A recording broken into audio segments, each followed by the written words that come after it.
Hello guys, welcome to my channel mister Naveen talkies. పెద్దికి సంబంధించిన teasers వచ్చిన గ్లిమ్స్ వచ్చిన ఆ సినిమా మీద హైప్ కావచ్చు, ప్రతి ఒక్కటి కూడా సినిమాకి హైలైట్స్ గానే నిలిచాయి. ప్రతి పాట కూడా ట్రెండింగ్ లో వచ్చేసింది. ప్రతి మూమెంట్ కూడా హైలైట్ అయిపోయింది. అదే సిగ్నేచర్ మూమెంట్ లాగా ఫిక్స్ అయిపోయింది అనమాట. సినిమాకి అంత హైప్ సెట్ చేసింది, అంత క్రేజ్ సెట్ చేసింది రామ్ చరణ్ గారి గ్రేస్ కావచ్చు, ఆ డాన్స్ కావచ్చు, ఆ స్టైల్ కావచ్చు, ప్రతి ఒక్కటి. ఆ look mass look getup, mass getup అయినా కూడా ఆ లాంగ్వేజ్ కూడా కంప్లీట్ కాకినాడ సైడ్ అనుకుంటా. ఆ లోకల్ లాంగ్వేజ్ ఉంది, చాలా యాప్ట్గా, చాలా నీట్గా చేశారనిపించింది. అలాగే ఆ సినిమా చూసుకున్నట్టయితే దాంట్లోకి సంబంధించిన ఇవాళ రామ్ చరణ్ గారి బర్త్డే సందర్భంగా ఆ గ్లిమ్స్ అయితే వదిలారు. రామ్ చరణ్ గారి గ్లిమ్స్ మాత్రమే, ఆయన కనబడే గ్లిమ్స్ మాత్రమే వదిలారు.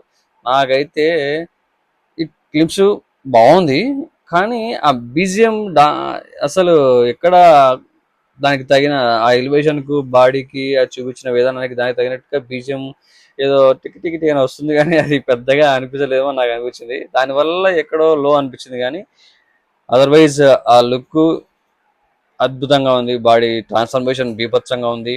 ఆ ఒక గద పట్టుకునే సీను, అంటే కుస్తీ పోటీ, పద్ది పెహల్మాన్ వదిలారు కదా, సో దాంతో కుస్తీ పోటీలకు వెళ్ళే ఒక పెద్దిని చూపించారు మనకి. రామ్ చరణ్ ఆ కొప్పు కట్టి, ఆ నిక్కర్ అండర్వేర్ ఇటు వరకు తీసేసి ఆ బాడీతో కుస్తీ కోర్టులోకి దిగడము, ఆ ఫైట్ చేసే సీను, ఆ బాడీని చూపించడము, ఆ బిల్డప్ షాట్స్ అయితే చాలా అద్భుతంగా ఉన్నాయి. ఆ బిల్డప్ షాట్స్ కి తగిన బీజిఎం అయితే పడలేదేమో అనిపించింది. బాగుంది. ఇది బ్యాట్ తో పట్టుకుని ఆట కాదు, కుస్తీ పోటీలు చస్తారు అని చెప్పి ఎంత బిల్డప్ ఇచ్చారు వాయిస్. కాకపోతే దానికి రామ్ చరణ్ గారి వాయిస్ వచ్చినప్పుడైనా కనీసం బీజిఎం హై అవుతుందేమో అని వెయిట్ చేశా, బట్ బీజిఎం హై అవ్వలేదు. నార్మల్ గా, చాలా నార్మల్ గా వెళ్తుంది. దానివల్ల చాలా ఫ్లాట్ ఫీల్ వచ్చింది. బట్ అదర్వైజ్ ఆ గద పట్టుకుని రామ్ చరణ్ గారు ఏదైతే సీన్ చేశారో, అది తిప్పడము, గద ముద్గార్ సీన్స్ అనమాట, ముద్గార్ అంటారు, ముద్గార్ సీన్స్ అనమాట. గద పట్టుకొని తిప్పేది, అది తిప్పి ఇట్లా కూర్చున్నప్పుడు ఒక ఫీల్ వస్తుంది. అది మరి మేబీ ఆ సౌండ్ లేకపోవడం వల్ల అనుకుంటా, కానీ నాకైతే గూస్ బంప్స్ మూమెంట్. హనుమాన్ కనిపించారు లిటరల్లీ నాకైతే ఆ సీన్స్ లో. ఆ బాడీ పోస్చర్ ముందు నుంచి రామ్ చరణ్ గారికి బాడీ బల్క్ ఉంటుంది, చాలా బాగా అద్భుతంగా కనబడుతుంది అనమాట. చాలా బ్రాడ్ కనిపిస్తుంది షోల్డర్స్, లైక్ హనుమాన్ లాగా అనమాట.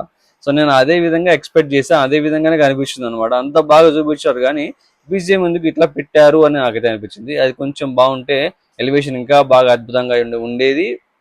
అది చూసినప్పుడు గూస్ బంప్స్ ఫీల్ అనే మూమెంట్ అంటారు కదా, గూస్ బంప్స్ మూమెంట్ అని, అది ఇంకా ఎక్కువ అయిపోయేదేమో అనిపించింది నాకైతే.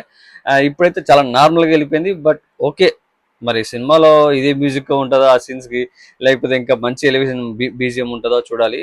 ఇంతవరకు అయితే మాత్రం నాకైతే ఇట్లే అనిపించింది. మరి మీరు చూసినప్పుడు మీకేమనిపిస్తుంది కింద కామెంట్ అయిపోయింది. ఆ కొంచెమే అంటే బాగుంది, రామ్ చరణ్ లుక్స్ బాగున్నాయి, బిల్డప్ షాట్స్ బాగున్నాయి, కానీ బీజిఎంఏ డిసప్పాయింట్ చేసింది అనిపించింది. మీకేమనిపించింది? నాకు నాగలాగానే మీకు కూడా అనిపించిందా? ఏమనిపించింది అన్నది కింద కామెంట్ అయిపోయింది. అలాగే నా ఛానల్ సబ్స్క్రైబ్ చేసుకోకపోతే సబ్స్క్రైబ్ చేసుకోండి, లైక్ చేయండి, షేర్ చేయండి, కామెంట్ లవ్ యూ.